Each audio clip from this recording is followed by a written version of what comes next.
राजमहल में सब कुछ सामान्य दिखता है, पर चंद्रकांता का चेहरा अब शांत नहीं खाली है।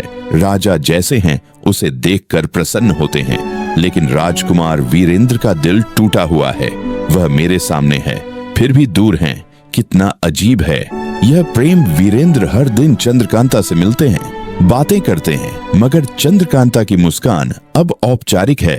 क्रूर सिंह और पंडित देवीलाल तो खत्म हो गए थे, ऐसा सबको लगता है, लेकिन अंधेरे में एक गुप्त सभा हो रही है, जहां एक रहस्यमयी स्त्री दिखाई देती है।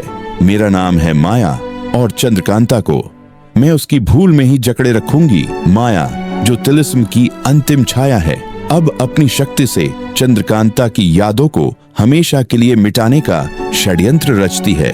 एक रात चंद्रकांता अपनी बालकनी में खड़ी होती है। चांद की रोशनी में उसे किसी की परछाई दिखती है। वो मुड़ती है, वीरेंद्र वहां नहीं होते, पर उनकी गंध हवा में होती है, और तभी एक अधूरी छवि उसकी आंखों में कौंधती है। एक जंगल, एक लड़ाई और एक आदमी जो उसके लिए लड़ रहा है। वो घबरा जाती है। याद कुछ नहीं आता, लेकिन दिल कांप जाता है। वीरेंद्र अब खुद को दूर कर लेते हैं। तेजस सिंह कहता है, अगर उसे भूलना उसकी मर्जी नहीं थी, तो याद आना भी किस्मत की मर्जी होगी। वीरेंद्र आखिरी कोशिश करता है। वो चंद्रकांता को एक पुराना झुमका देता है, जो कभी उसने खुद पहनाया था। शायद यह तुम्हें याद दिला सके कि किसी वक्त तुम मुस्कुराया करती थी मुझ पर। उसी रात चंद्रकांता को सपना आता है।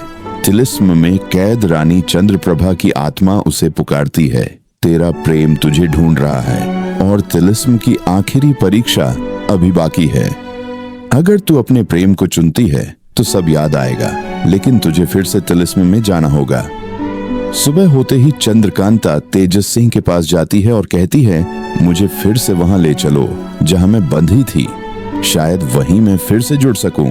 वीरेंद्र उसे रोकता है, अगर तू नहीं पहचानेगी तो मैं पहचान लूंगा और साथ चलूंगा, चाहे फिर से सब खोना पड़े।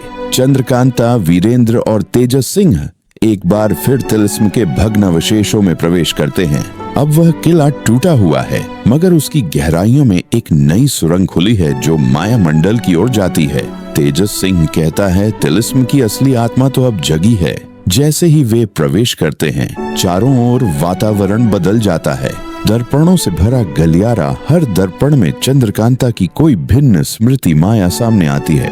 वह एक रहस्यमय, सुंदर मगर शीतल नेत्रों वाली स्त्री है, जो चंद्रकांता से कहती है, तुम्हारी असली परीक्षा अब है। तुम यादें चाहती हो, मगर क्या दर्द भी सह सकोगी?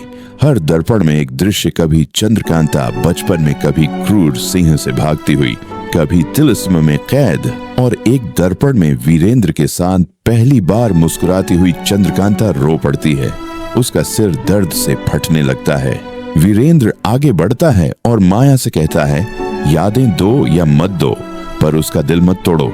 माया हंसती है, अगर वह एक बार फिर तुम्हें पहचान ले तो तिलिस्म की शक्ति मुझसे चली जाएगी। माया शर्त रखती है, या तो चंद्रकांता की यादें लौटें या वीरेंद्र उसे छोड़ दें हमेशा के लिए। चंद्रकांता हकलाते हुए कहती है, मैं जानती हूँ तुम वही हो ना जिसने मुझे झुमका पहनाया था। उसकी आंखों से आंसू बहते हैं। यादें धीरे धीरे लौटने लगती हैं, मगर तभी माया चीखती है, नहीं, ये प्रेम नहीं, ये तिलिस्म का अंत है। माया अब एक जादुई शक्ति में बदल जाती है।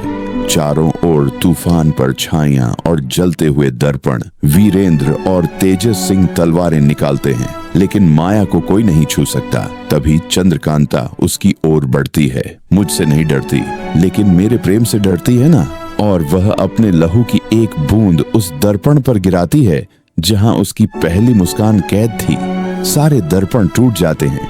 माया की शक्ति खत्म हो जाती है। वह अंतिम बार कहती है, प्रेम ने तिलिस्म को जीता और अब मैं मुक्त हूँ। चंद्रकांता वीरेंद्र की बाहों में गिरती है और कहती है, मुझे सब याद है, सब कुछ। राजमहल में उत्सव होता है।